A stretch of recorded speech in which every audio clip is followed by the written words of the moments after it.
Hello అండి, welcome back to my channel Vaishnavi's వంటిల్లు.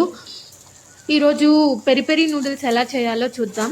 ముందుగా ఒక కడాయి తీసుకొని అందులోకి వాటర్ వేసి బాగా మరిగాక అందులోకి కొంచెం సాల్ట్, కొద్దిగా ఆయిల్ వేసి బాగా మరగనివ్వండి. ఆయిల్ వేస్తే నూడిల్స్ పొడి పొడిగా స్టిక్కీగా లేకుండా బాగా వస్తాయి. ఇలా వెజ్ హక్కా నూడిల్స్ ప్యాకెట్ తీసుకొని బాగా స్మాష్ చేసేయండి. ఇలా పీసెస్గా బాగా స్మాష్ చేసి పక్కన పెట్టుకోండి. తర్వాత మరిగిన నీళ్ళల్లోకి ఈ హక్కా నూడిల్స్ని వేసేయండి. ఇలా మొత్తం అన్నీ షిఫ్ట్ చేసేసుకోండి.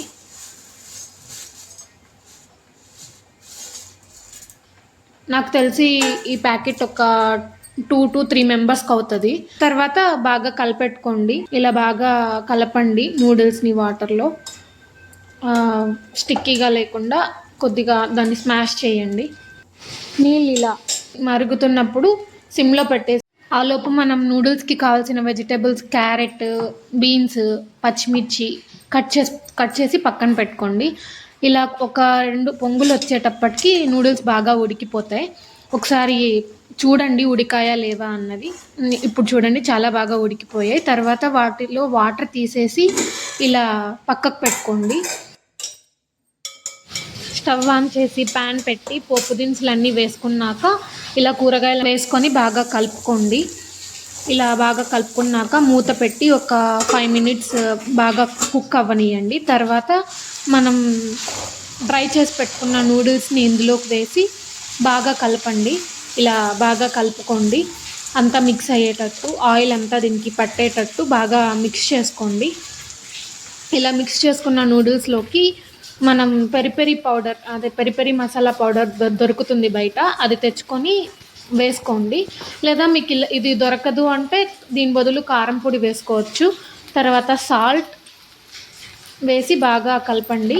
మీరు కారం పొడి వేసినట్లయితే అందులోకి ధనియా పౌడర్ కూడా వేసుకోండి. నేను ఇక్కడ మ్యాగీ మసాలా పౌడర్ వేస్తున్నాను. మ్యాగీ మసాలా పౌడర్ ఖచ్చితంగా వేస్తేనే టేస్ట్ వస్తుందండి. తర్వాత ఇందులోకి టమోటా కెచప్, అలాగే రెడ్ చిల్లీ సాస్, మీ దగ్గర గ్రీన్ చిల్లీ సాస్ ఉన్నా వేసుకోండి. నూడిల్స్కి గ్రీన్ చిల్లీ అయితే చాలా బాగుంటుంది. అలాగే డార్క్ సోయా సాస్ వేసి బాగా మిక్స్ చేసుకోండి. బాగా సాస్లన్నీ నూడిల్స్కి పట్టేటట్టు, మసాలాలన్నీ నూడిల్స్కి పట్టేటట్టు బాగా ఇలా మిక్స్ చేసుకోండి. ఇలా మిక్స్ చేసుకున్న తర్వాత ఒక ప్లేట్లోకి తీసుకొని సర్వ్ చేసుకోండి. అంతే, వేడిగా పెరి పెరి నూడిల్స్ రెడీ.